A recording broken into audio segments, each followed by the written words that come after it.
Okay, so this is going to be my recap of Kindred Season 1, Episode 7, Jane. So Dana is now keeping her promise that she made to Luke when at the graveside when he was burying Celeste and the baby to teach Nigel how to read. And so she's now trying to teach Nigel how to read. Of course, he finds it difficult. This is too hard. Do you want a hint? Carrie comes in and she wants to learn as well. But Sarah comes in. She's looking for Carrie, and Sarah comes in and she saw them with the book. And she basically told, Dana said that Nigel asked me to teach, that Luke asked me to teach Nigel how to read. She told Carrie that she doesn't want her alone with Dana anymore. And she basically told Nigel that your father and Dana's going to get you killed if you don't stay away from them as well. I didn't know, to this point, I didn't know that Luke was Nigel's father. Because you lucky it was me and not Master Tom or that evil Jake. Your father and this one going to get you killed. So Dana's now back in the room with Kevin. Kevin is getting dressed to go on some excursion with Tom into town to handle some business. So he's, excited. I guess he's happy that he's finally getting off the plantation and going to see something different. And Dana feels some kind of way. So he basically said, okay, well then let's go home. She's saying that she can't leave until she teaches Nigel how to read. And of course, he was like, well, how long do you think that's going to take? I told you. I told Luke that I teach Nigel to read. Yeah, but how long will that take? So we get downstairs and Margaret's sister, May, I think her name is May. I can't remember if it's May or Mary. I'm just going to say May. She came to visit. And of course, Tom walks up like, oh, May, what a pleasant surprise. Margaret's like, how could it be a surprise? We've been planning this visit for months. So he ends up grabbing Lucas and telling Kevin to come on out so he can get on the road. So Margaret goes out there and she basically said that you planned this trip at the time when you knew my sister was visiting, and you did this to humiliate me. He treats her terrible, but I'm like, girl, I ain't but so much sympathy I can give you. You planned this knowing my sister is to visit. Do you see how inconsiderate you are? First stop they made was the land where Tom and Luke grew up. And so Kevin was like, oh, so Luke grew up here too? And he said, yeah, actually he was saying that he had 2 older sisters and then he had a younger sister, and Luke was the only, kid on the plantation his age. And so Luke actually chimed in and said, well, actually I had 2 brothers of my own. I had 2 brothers of my own. And you see Tom's facial expression, he kind of felt some kind of way. And then, he was telling Luke, like, well, he's thinking about buying the land from the new owner so they can expand. And Luke was like, well, it doesn't really matter. I think, basically the land is worthless, but whether it's worth something or not, or whether you want something or not, you take it anyway. You don't need to touch it to see the land's worthless. But why should that stop you? Wouldn't be the first thing you took for yourself just for the sake of taking. So Mary and her sister, they're in the parlor. Dana brings them some tea. And this is the time she decides she's going to confront Dana about sleeping in the room with Kevin. She basically said that, that there's a rule in this house that slaves do not sleep in the rooms with their master. And basically you disobeyed my rules. You and Mr. Franklin share a room. Well aware that it is against my rules. And then she ended up throwing her tea in Dana's face. And you can see Margaret's sister sitting there appalled at Margaret's behavior. So in town, they stop at the barbershop and they run into one of Tom's friends, Benjamin, and they talked a little bit. He was just passing through on his way home. And so then you look out the window, you see Luke, he's getting his shoes shined, and he's actually talking to the other slaves that are out there. And Ben was like, well, I see he's doing okay. But then he was like, well, they know that Tom favors Luke, not by much, over everybody else. And that, he's a hard worker and all this other craziness, and that he's, it's okay for him to get, perks every once in a while. So we get to the tavern. For some reason, Tom thinks it's appropriate for Rufus to have beer. And Kevin obviously, didn't think that was a good idea. But then Tom was like, well, we're celebrating. He's like, what are we celebrating? He was like, oh, I just made a great deal. I just made a great deal with Benjamin. What'd you do? So Rufus started going on about how he wanted to be like Kevin. He was like, oh, Kevin, you don't want to be like me. And, well, yes, I do. You have Dana. And so Tom chimed in and was like, Dana is a slave. And so Rufus said, no, she's not. Dana is special.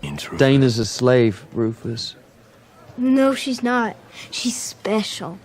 And so eventually they shuttled him on out the door and got him in the cab in the back of the wagon so that Nigel can go on and take him home. So we're back at the house. Dana's walking to the house and May stops her before she gets there, and she basically apologizes for Margaret's behavior.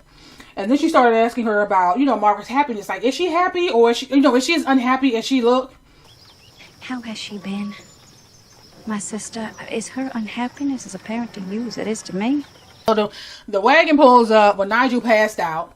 And of course, everybody is upset. Mary and Margaret, Margaret, I can't remember her sister's name, and Margaret, they are pissed off. And of course, she was like, well, who did this to you? Your father? So, and of course, and May was like, well, who else would do this? Was it your father? Well, of course it was his father. Okay. She can't stand, nobody likes Tom. That man is a heathen and a drunkard who can barely spell his own name. So Kevin he's now drinking, consuming a lot of alcohol, whereas I'm thinking that maybe he has the problem with alcohol and why he always felt so uncomfortable in situations where alcohol was involved, but now he had kind of been pressured into drinking the alcohol, and now he's just knocking him back. Tom is asking questions about his past. He was like, I realize I don't really know a lot about you. I was thinking just this morning, there's so much I don't know about you. Then he said, the show was about to start. And of course, Kevin's like, a show. So they go in. This show is basically this slave who is a slave. Okay, let's say that. And then they bring in Jane. Jane is also a slave. And this game is where they take bets on how long Jane can fight off this guy before she is assaulted. This other slave before she's assaulted. First up is Jane. How long will the negress last before she is conquered?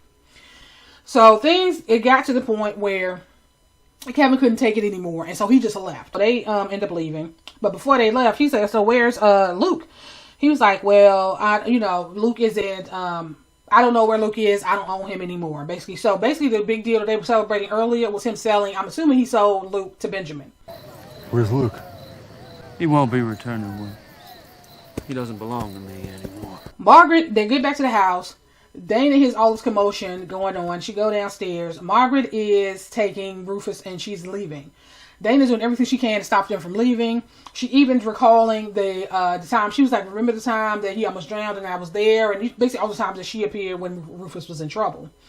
And all that did was solidify her idea that Dana was in fact the devil. And she went on and got in the truck, in the wagon with her sister, and they left. The devil came into my house one night, and no one believed me.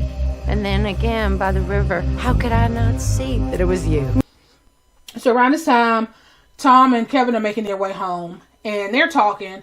And then Tom eventually says, Rufus was right. You have fallen in love with your chattel, meaning Dana. And of course, Kevin's like, well, you're one to talk because, the feelings that you have for Winnie. So they had this falling out. He done told Kevin to get off the horse, pulled the gun on him, and basically told him that if he came back onto his property, that he would kill him, that they would shoot him dead.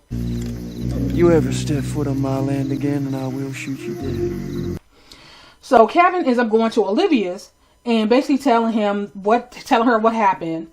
And this is when she finds out, obviously, that he sold Luke, because she was going to have Luke go to the house to get Dana out, but now she has to find another way. I'll find Luke. He'll help. He can't. Tom sold him. So Tom is now talking to Dana. This is after he sent Jake to bring Marcus and Rufus back. And so he's now talking to Dana and telling her that she could stay there, and why is she even dealing with Kevin? He's a broke fool. He's a clown. Da, da, da, da.